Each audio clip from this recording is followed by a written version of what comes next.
रंग तो अच्छा है, मगर खुशबू और ताजगी मुझसे आती है। लोग आखिर में मुझे ही ऊपर से छिड़कते हैं। खुशबू से कौन पेट भरता है? लोग मेरे रंग से ही सालन पहचानते हैं। मगर जब तुम्हारे साथ मैं ना हूँ तो लोग कहते हैं सालन में कमी है। तुम दोनों लड़ो मत, हर एक की अपनी अहमियत है। जब टमाटर आता है तो सालन का रंग निखर जाता है, और धनिया आता है तो खुशबू से पूरा घर महक उठता है। अरे वाह, क्या हो रहा है मेरे किचन में? तुम दोनों तो नंद भाभी की तरह लड़ रहे हो। चलो आज देखते हैं असल कमाल किस में है।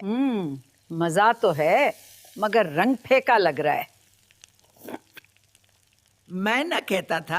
अरे रंग तो खूब है, मगर खुशबू गायब है।